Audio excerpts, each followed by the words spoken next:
Hey everyone, welcome back to RPG Imaginings. I want to kick off this video by congratulating my two contest winners. Kevin Thorpe and Jeffrey Bays were the winners of the contest that I held for the D&D Essentials kit that I unboxed. And I'm going to send off links to the digital PDFs to these two people, but I've encountered my first problem with running a contest on YouTube. This is the first contest that I've run on either of my channels. My other channel is called Clutch Situation. It's about mechanical pencils. Anyway, I don't have any way to get in touch with Kevin or Jeffrey unless they contact me. And the reason for this, and to some extent rightly so, YouTube users have the right to not accept messages on YouTube, and most people do that. To be fair, I do it myself.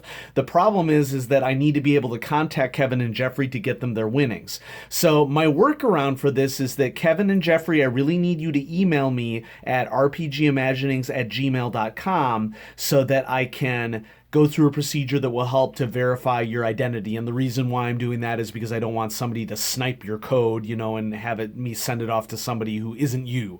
And so I'll have a procedure that will very easily and very privately allow me to confirm that it actually is you without prying into your everyday life.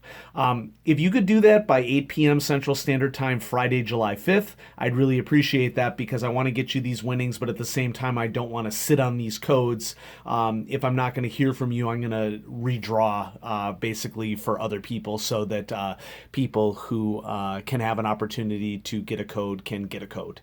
And so please contact me soon. Now, that out of the way, I wanted to spend a little bit of time in this video talking about my first Runequest game mastering experience.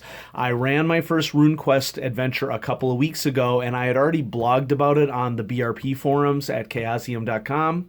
But I also wanted to take this opportunity to sort of do a short video explaining how the adventure went, what some variations were that I decided to do, and what it was like running Runequest for the first time, because I think that Runequest is kind of more of a complex system to run, because there is a lot going on here, not just mechanically, but also in terms of the richness of the culture of the world. And so one of the first decisions that I made was to select an adventure for a first time me GMing, and for players who had never played Runequest before.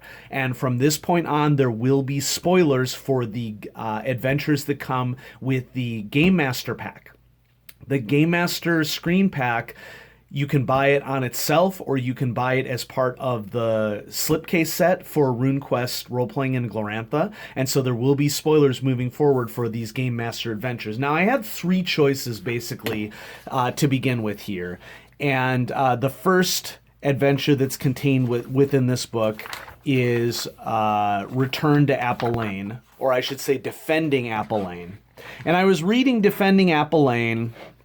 This is still the rumors section. I was reading Defending Apple Lane, and I was saying to myself, gosh, for a first adventure, this seems mighty complex. Okay, Defending Apple Lane is literally a tactical and strategic defense of a town. I won't get into any more spoilers for that, but it seems like it requires a little bit of an understanding of the RuneQuest system in order to be successful. And so I decided that a better plan, and this turned out to be the way to go, would be to run the second adventure that is in this book, and that is called Cattle Raid. And Cattle Raid is basically a very simple series of short encounters that has I was going to say investigators, but I got a code switch now to RuneQuest, that has the adventurers defending a sacred herd of the region's tribe from what had been termed to be wild animal attacks. Now, the wild animal attacks turn out to be Sakars, which are sort of saber-toothed tiger-like creatures that are up in the Gajay Hills, far away from the clan. But the reason why I thought that this was a good adventure to start with is that it's basically all about a huge aspect of the culture of Glorantha, which is the culture of herding and keeping track of the herd. And this herd in particular is a sacred herd, so it has an even more devotional meaning in terms of the gods and goddesses of Glorantha. And the adventure does a really good job of starting off by giving you some options as to how you might get the adventurers involved. The first option is if they had played the first adventure and gotten the rewards that were associated with that. The second option is to rely upon their loyalties or their devotion or their honor. And I think that that's a great option that gives this sort of the feel of an introductory adventure, because probably the biggest thing that running this adventure taught me is the critical nature of augments and the ways in which your various passions can drive decisions as characters. And so the way that I handled this is I actually selected the third option, Monster Hunters for Hire, and used the character of Brightflower, who is the one who runs the Tin Inn in Apple Lane, as sort of a way to introduce my players to sort of the culture of Glorantha. And so she welcomed them into the inn. There was a bulletin posted outside of the inn saying that they were looking for some adventurers to protect their cattle herds. And she basically worked through these questions and answers. The ones that my players asked, I of course answered them, and the ones that my players didn't ask, I used this as an opportunity for them to read the introductory segment on the quick start characters. Each quick start character has like a little blurb at the beginning that sort of summarizes who their character was supposed to be. And I use that as an opportunity for Brightflower to say, hey, you're from a distant land. Welcome so much to Dragon Pass. And here's some things that you may not be aware of how Dragon Pass works. Or for adventurers who grew up in Dragon Pass, she'd remind them that like, oh yes, we're so grateful for your defense. And we'd really appreciate it if you would take on this task because it will help with your honor in this region. You know, sort of getting at this concept of passions. She went ahead and introduced them to Hjordl, which I don't know really if that's the way to pronounce his name. Honestly, I just ended up nicknaming him Tarl because I felt like it was so much easier to pronounce quickly and on the fly so that I didn't have to spend brain space on it.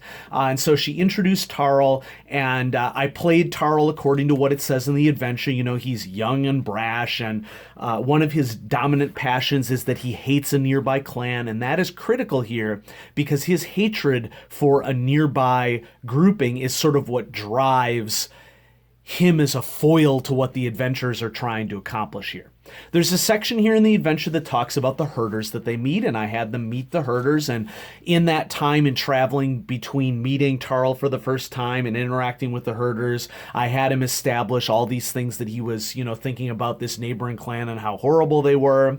I used it as an opportunity to encourage my players to use augments. I think an example was that I encouraged them to use one of their runes to augment their history check for the associated runes so that they could learn about the ruins, R-U-I-N-S, not runes, R-U-N-E-S, that were in the area that they were walking around. And it went really, really well. I think the beauty of Cattle Raid is that there's just lots of opportunities just in interacting with the NPCs in the situation to sort of train your players what's going on with Glorantha, and I use that to great effect.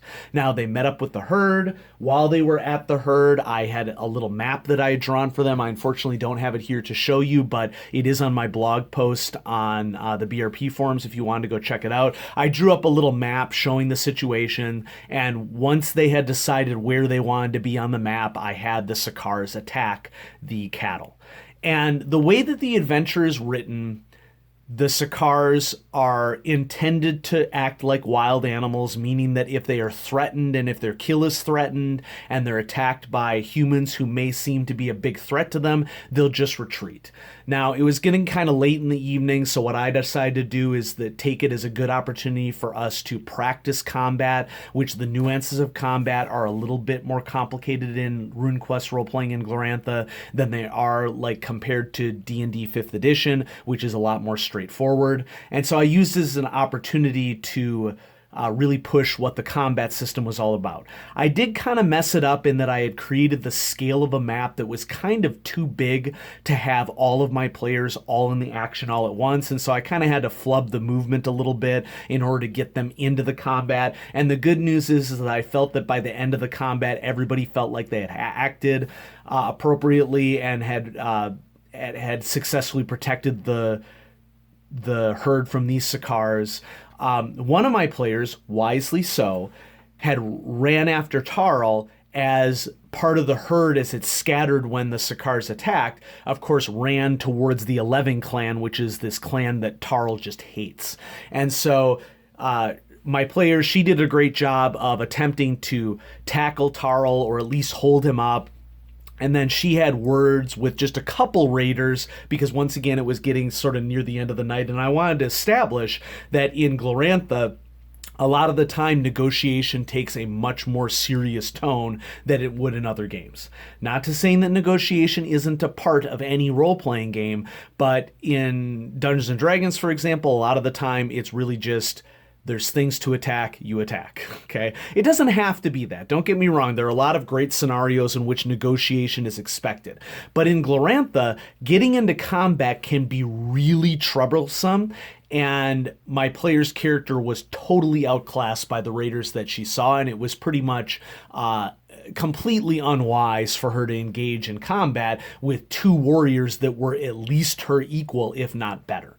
And so overall, we had a fantastic time. I think that the Cattle Raid adventure is not only particularly flexible, but particularly flexible for teaching new players Glorantha. And so in perusing the BRP forums, there have been a lot of new players since the slipcase went live. I've been recommending to players that, you know, the starter set is still a little bit away. I recommend that maybe Cattle Raid should be your first adventure for Runequest, and that you save the other two adventures and even save the quick start adventure Broken Tower for after you play Cattle Raid. We had a spectacular time playing Cattle Raid. It allowed me to accomplish a lot of what I wanted to accomplish with teaching them augments, teaching them how combat worked, while still having this framework of a story and a task that they had to work around. And everybody seemed challenged, but everybody also seemed to have a lot of fun. And so just wanted to share that with all of you, as well as celebrating the winners for the contest. And so if you are Kevin Thorpe or Jeffrey Bays, please contact me so that I can get you your winnings. I would contact you if I had some way to contact you. And so everybody, thanks so much for watching, and I'm going to have a lot more role-playing content coming at you at RPG Imaginings. Thank you to all of you who have subscribed, and thanks for sticking around as subscribers. I appreciate that as well. And if you like this video, I'm going to try to have a lot of variety on the channel so that you sort of see the wide breadth of games that exist in the role-playing hobby. Have a great day, everyone.